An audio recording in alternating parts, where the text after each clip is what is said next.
Working in consulting, it can be very fast and it can be very chaotic. And I definitely worked at a couple of places where, the boss would just like stick his head in your office door and yell something at you. And I did really, really badly at those places.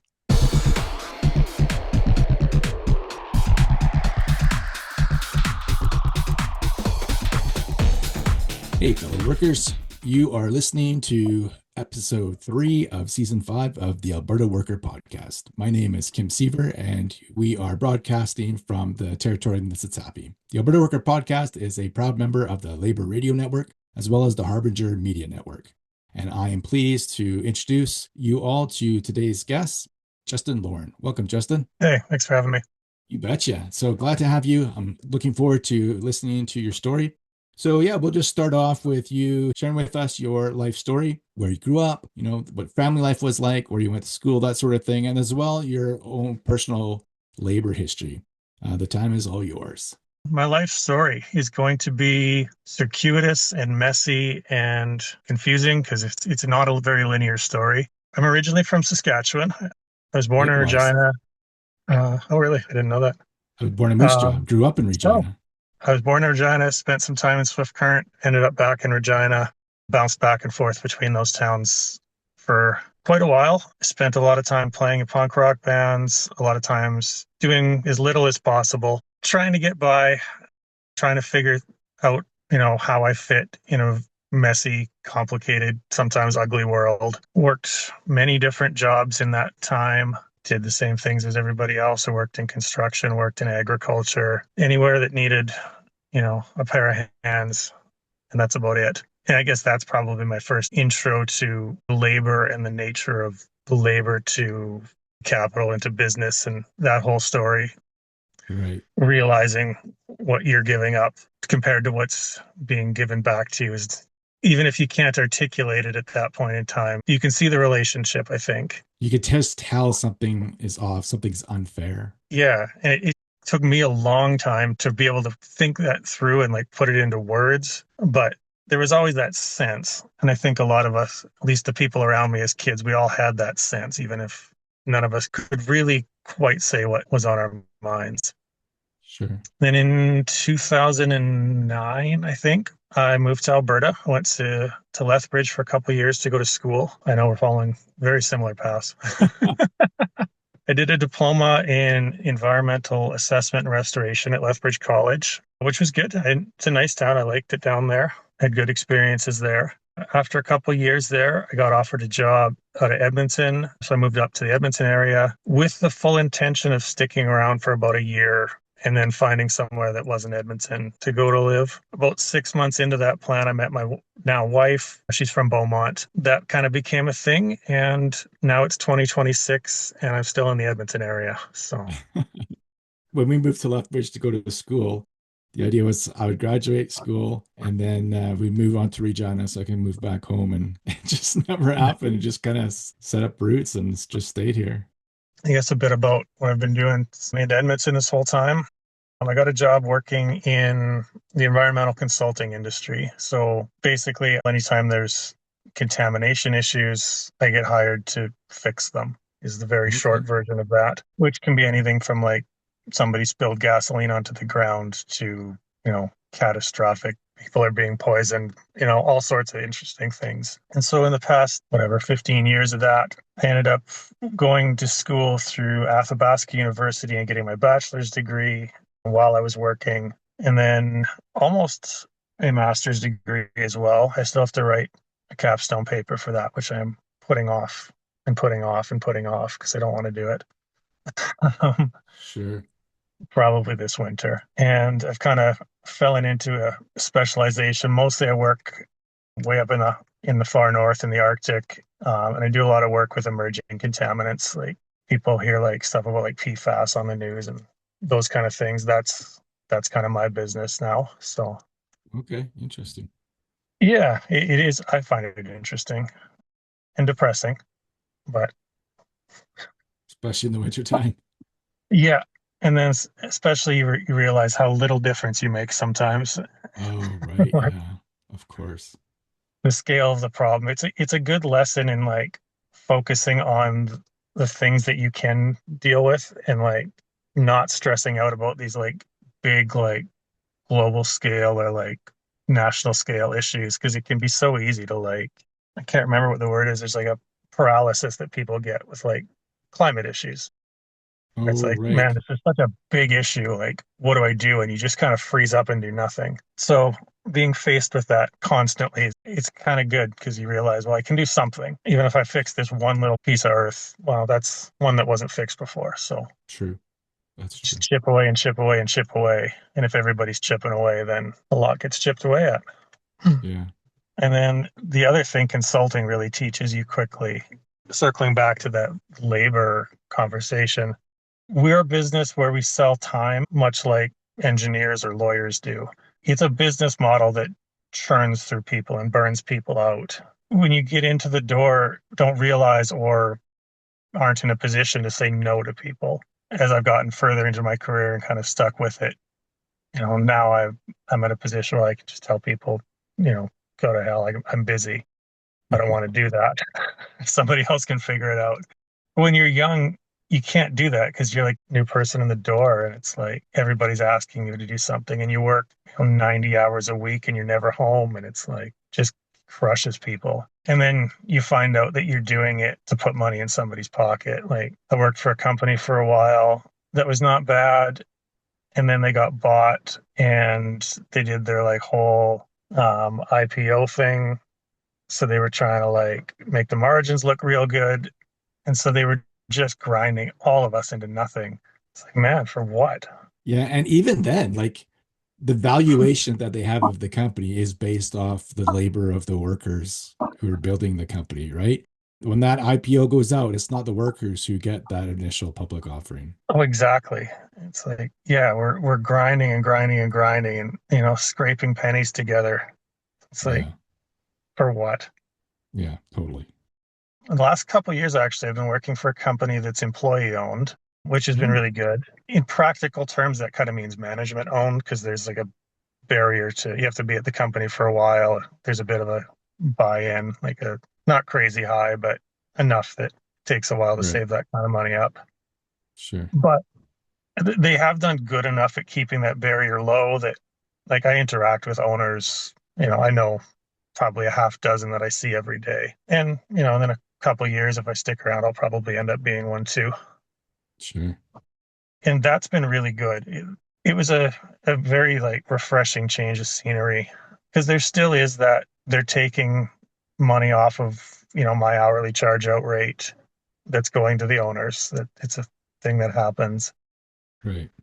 But I think because there's so many owners and they're kind of sprinkled through the company at a bunch of different levels, there's not that divorce between the workers and the owners. And a lot of them are pretty new owners. So it hasn't been that long. And I think maybe they know that if they screw the workers too hard, those people could stick around for a couple of years and then they're in the driver's seat. Right. That's true. That's true. It's a little bit extra motivation there. Yeah. So they've been really, really good about like putting money back into the company and back into the people. They like to do it through like perks and development and stuff, but we're getting more than like, the pizza party. That's cool. Yeah. What else can I tell you about me? Where did you go to school in Regina? I did a year at the University of Regina. Sorry, I meant like primary Oh, and sorry. secondary school. Oh, yeah. I did most of my high school at Levoldus. Oh, I haven't heard of that one. It's in South End. Okay, that Um, makes sense. yeah, you know where the Golden Mile Mall is? Is that I still there? don't. I Yeah. I, I don't know. I haven't lived there since 1989. Okay. Yeah, I go back about once every like 3 years, so my references might be way outdated too. Yeah, when I go back, I'm just driving through on my way to Winnipeg because our second oldest lives out there. So I was out there last year, and then before that was 2023, and before that was 2014. So I don't get Oh out there very often. yeah. Cool. And what did your parents do when you were growing up? My dad's, I don't know what he does. He doesn't know what he does.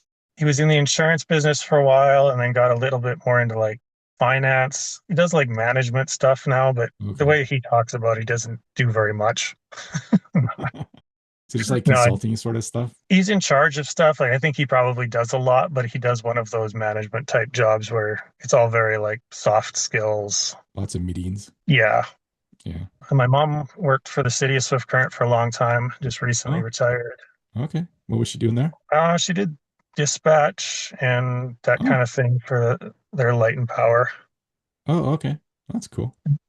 Yeah, And do you have any siblings? I do. I have had four, I guess. It's always a weird question because one of them has passed away, so I never know quite how to answer that. Sure. Um, my parents split up when I was very young, so I have Oh, four okay. half brothers, two on my dad's side, two on my mom's side. One of them on my mom's side passed away in 2014. Mm. So, So your whether, parents splitting up is why you moved back and forth between Regina and Stuttgart? yeah, my Okay, dad cool. ended up in Regina, my mom ended up in Swift, so I was back and forth. Yeah, my parents split up when I was really little too, like 3 or 4 years old. Hmm. And so I have three half siblings through my dad and three step siblings because my mom got remarried to somebody who already had children. But Yeah. and what do your siblings do? So the next eldest in line is a geologist. He works at a mine in Ontario and he's finishing his PhD in Quebec City. So he works, Oh, does like a two on, two off kind of thing. okay. So yeah, he's a bit of an overachiever, I suppose.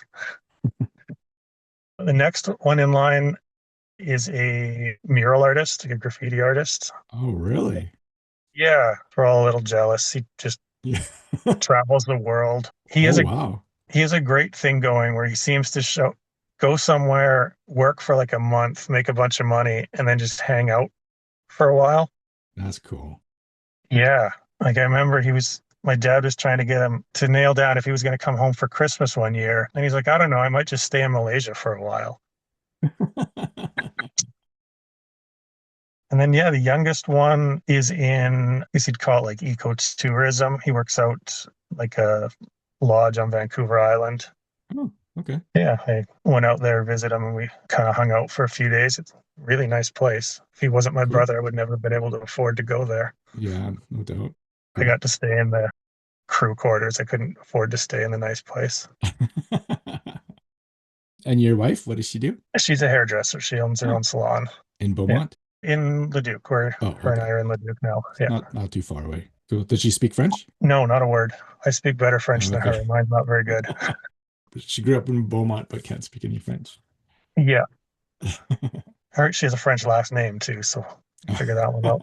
Wow, my mom's French last name, and I can sort of speak French, but I struggle in conversations. So as long as people are patient with me and speak slowly, I can get by. My soon-to-be sister-in-law is French, and I try, but I get like the pity English. Oh, yeah. Let's not embarrass ourselves. We'll just go to English. Well, when you don't get a lot of opportunity to practice, then that's what happens. Yeah, it's basically that. Yeah, and I learned all my French I learned in school, primary school, secondary school, and then in university. So like I didn't go on any exchange trips or anything like that. So I've never really been immersed in it. So it's just what I can pick up and then remember. So Hmm. I struggle with it a bit. Cool. And so now you are where you're at now. Yeah, now I'm not where I'm at now. And I guess the other thing that's probably worth talking about that will kind of play into your question later is I have been diagnosed as on the autism spectrum. I was diagnosed as an adult. Same. I was maybe 19, 20, going through some pretty rough mental health stuff. And I remember sitting down with the therapist, talking with them, through a series of sessions. And they kind of said, like, you should really go get an assessment done Mm, for this. And being 20-year-old me, I didn't because I don't know. I figured what's a piece of paper going to do for me?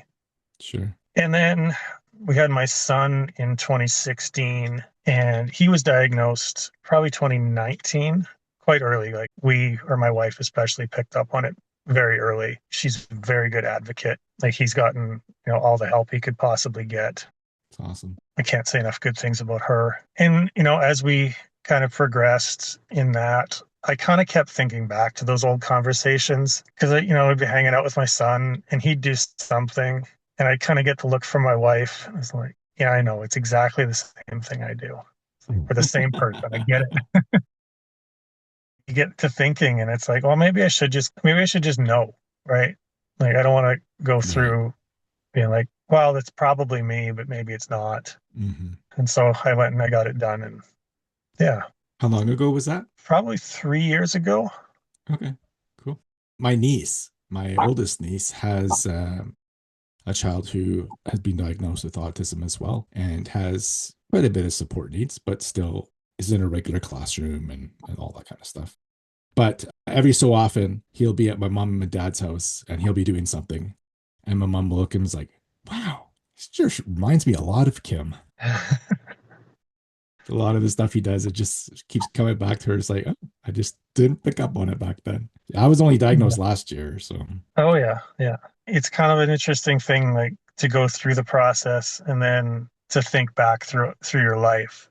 And it's like, yep, oh, okay. I wish I could have had the conversation with me at 20 when I was thinking like, what is this going to mean for me? absolutely. I've gotten to a point, I've kind of fumbled my way through to being able to put myself in positions where I can succeed. But seeing how it can work like with my son, it's like, oh, I didn't need to like take 15 years to figure this out. Somebody could have just told me, this is how you need to set things up. Right. That would have been great.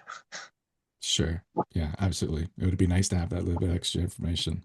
You hear every once in a while people say, if you could go back and talk to your 18-year-old self and tell them just 3 words, what would you say? Stuff like that. And I would say, you have autism. Yeah. It would definitely have changed the way I approached a lot of things for a lot of years. Yeah, totally. Cut out a lot of struggling.